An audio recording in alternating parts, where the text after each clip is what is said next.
അത് തുടക്കത്തിൽ വിദ്യാർത്ഥി സാറായിട്ട് സംസാരിച്ചപ്പോൾ വിദ്യാർത്ഥി സാറ് പറഞ്ഞിട്ടുണ്ടായിരുന്നു ടെറസിൻ്റെ മുകളിൽ ചെയ്യുന്നത് ഭയങ്കര റിസ്ക്കാണ്. അതിനകത്ത് ഒരുപാട് സാധാരണ താഴത്ത് ചെയ്യുന്നതിനേക്കാളും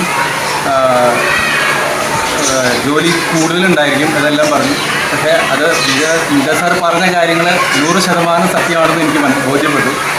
കാരണം ടെറസിൻ്റെ മുകളിൽ ചെയ്യുന്നത് കൊണ്ട് കുഴപ്പമില്ല, പക്ഷെ ചെയ്യുന്നത് ഒരുപാട് അതിൻ്റെ കഷ്ടതകൾ ഒരുപാട് കൂടുതലുണ്ട്. നമ്മൾ താഴ്ച ചെയ്യുകയാണെങ്കിൽ ഇതുപോലെ ഷീറ്റിട്ട് സ്റ്റാൻഡ് ഉണ്ടാക്കേണ്ട ആവശ്യമില്ല. പിന്നെ വീടിൻ്റെ മുകളിൽ ചെയ്യുന്ന കാരണം നമ്മൾ വൃത്തിയുടെ കാര്യത്തിൽ ഒരു കോംപ്രമൈസും ചെയ്യാൻ പറ്റില്ല. കാരണം നമുക്ക് താഴത്ത് കിടന്നുറങ്ങണം.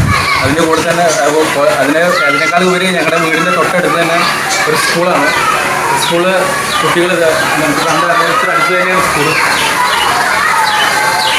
അവർ പഠിക്കുന്നതും അവരുടെ കാര്യങ്ങൾ സ്കൂളിൻ്റെ സ്മെല്ലൊക്കെ ഉണ്ടെങ്കിൽ അത് വളരെയധികം ബുദ്ധിമുട്ടായിരിക്കും. അതുകൊണ്ട് ഇത് ഡെയിലി ക്ലീൻ ചെയ്തിട്ടാണ് ഞാൻ മെയിൻറ്റെയിൻ ചെയ്യുന്നത്. കണ്ടറിയാം നമുക്ക് ഒരു വൃത്തികേടോ ഒന്നുമില്ലാത്ത രീതിയിൽ എല്ലാ ദിവസവും രാവിലെ ചെയ്ത് മെയിൻറ്റെയിൻ ചെയ്യണം.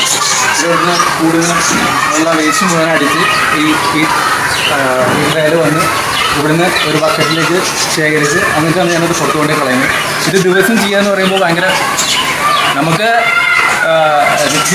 ഇൻട്രസ്റ്റ് ഉണ്ട്, താല്പര്യമുണ്ട്. അതുകൊണ്ട് നമുക്കൊരു ബുദ്ധിമുട്ടില്ല. പക്ഷേ ഇത് ഇത്രയും കഷ്ടപ്പെടാൻ സാധ്യതയില്ലെങ്കിൽ ഇത് വളരെ ബുദ്ധിമുട്ടായിരിക്കും ടെറസിൻ്റെ മുകളിൽ ചെയ്യുന്നത്. പക്ഷേ താഴത്ത് ചെയ്യുന്നത് ഇത് തന്നെയാണ് ഏറ്റവും കൂടുതൽ നല്ലതുണ്ടാവുക. ഇനീഷ്യലി സ്റ്റാർട്ട് ചെയ്യുന്ന ഒരാൾക്ക് ഏറ്റവും കൂടുതൽ നല്ലത് സ്റ്റാർട്ട് ചെയ്യുന്ന താഴത്ത് തന്നെ ആയിരിക്കും നല്ലതുണ്ടാവുക. പിന്നെ ടെറസിൻ്റെ മുകളിലാകുമ്പോൾ നമുക്ക് ചൂടിൻ്റെ ഭയങ്കര ഒരു പ്രശ്നം വരും.